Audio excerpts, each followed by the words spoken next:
Hey guys, Swivel here. I wanted to make a quick video going over these headphones I got for Christmas. These are the HD8 DJs from Sennheiser. And the reason I wanted to do a video is because of just how much I'm impressed by these. Previously I had two main headphones I used. I had my Audio-Technica M40Ss, and I also had little earbuds, which were the Monster Turbines, both of which I really did like. These were more of a studio phone, I guess, oriented design. They were almost perfectly flat, and the Monster Turbine earbuds were a more bass-heavy signature, a little bit more, pop-oriented, I guess you'd say. Definitely not studio monitoring phones, but still very good nonetheless. So those are my two things that I am comparing these two, more or less. I've also heard, in fact I was also looking at getting the newer versions of these, the higher end model, the M50Xs.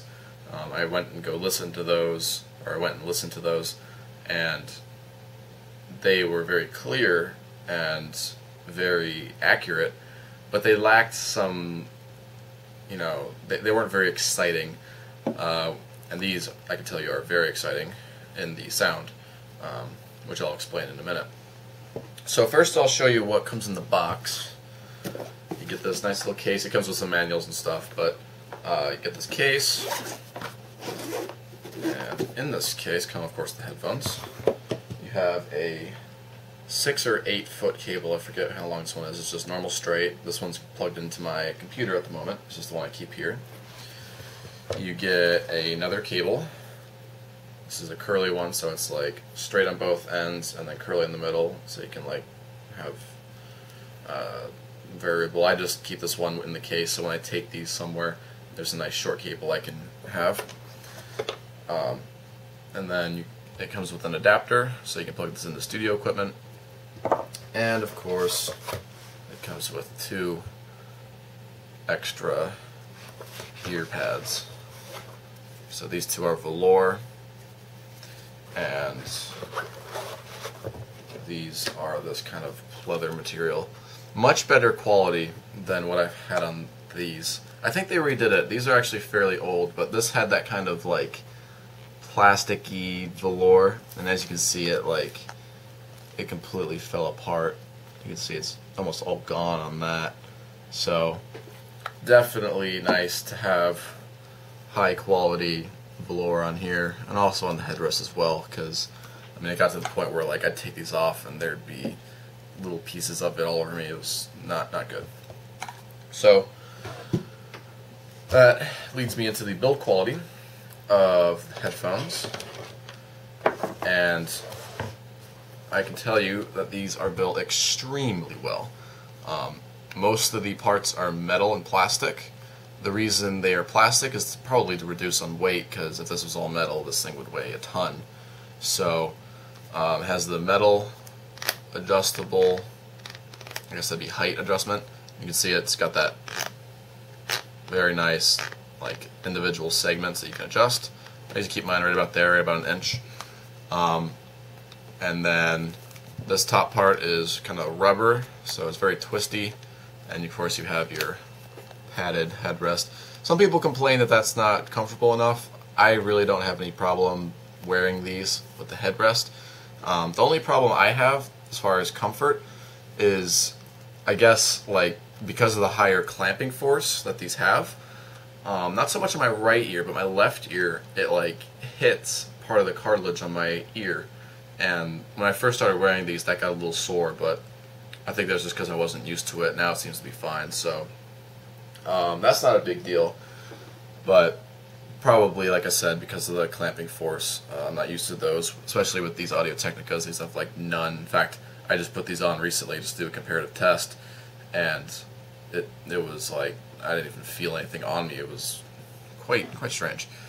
So other than that, you have your swivel.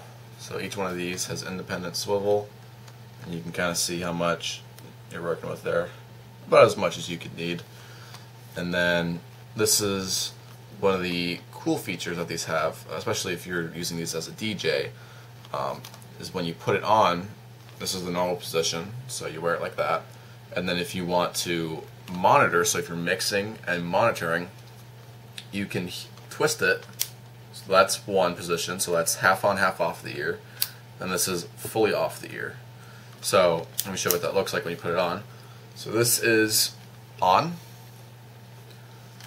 partially off, so I can kind of hear myself talk, but if I had music I could also hear the music.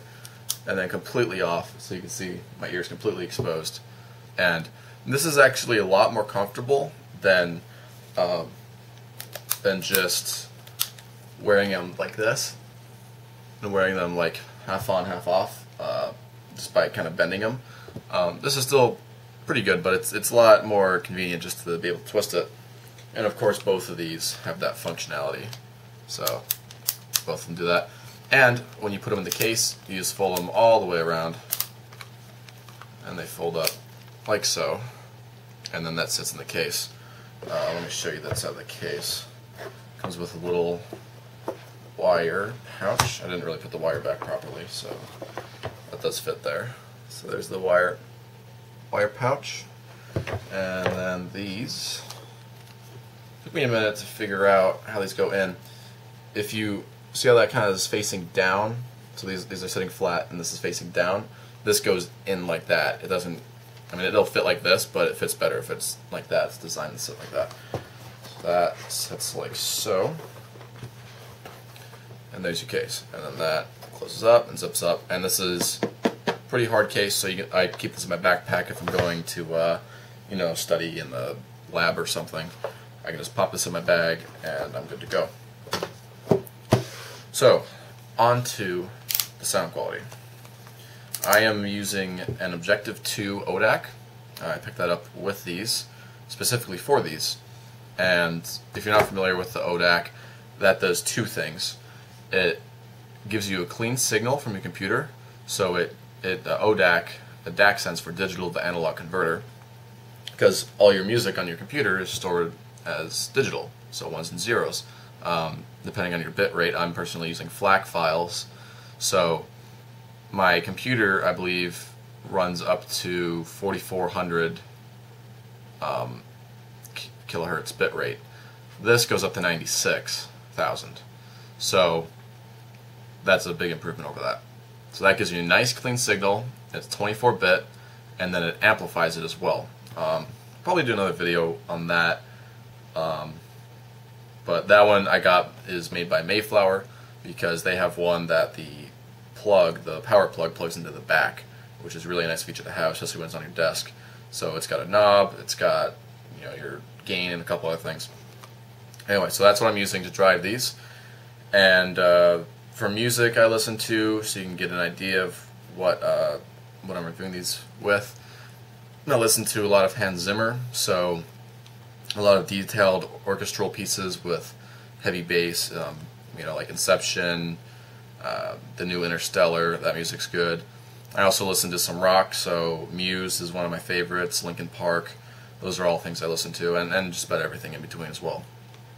So, with these, I can say that the bass response is definitely one of their high points. The earbuds I have does have a very good bass response, but they do sacrifice clarity. These do not at all. These just pound the bass, and there's no sacrifice in the mids or highs at all. Now, there is a little bit of a dip on the frequency response. In fact, you can look this up if you do frequency response. If you look at a frequency response graph, I believe it's around 5,000 hertz. There's a little dip, and there's a couple of them up there.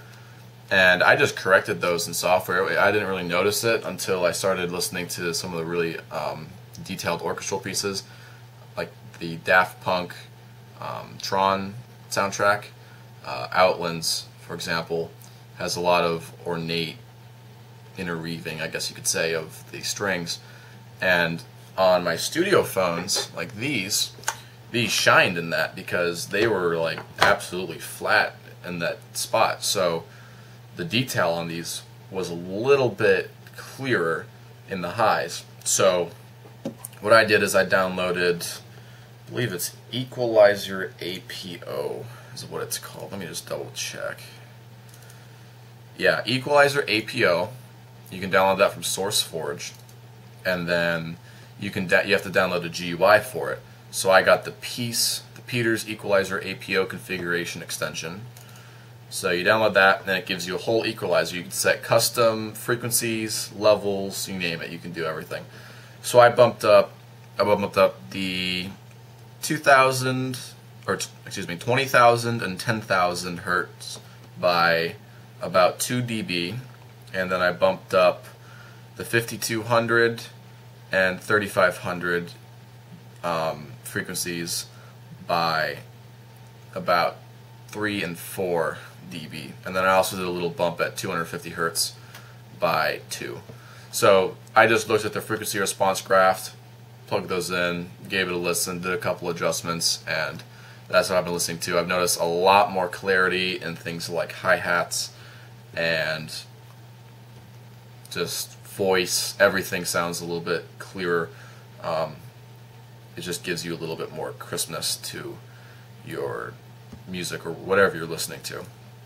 So I would recommend bumping that up, and these are golden. Even if you don't, like, I listened to these the first month, 2 months without that, and they still sounded great. I just prefer a little bit more detail.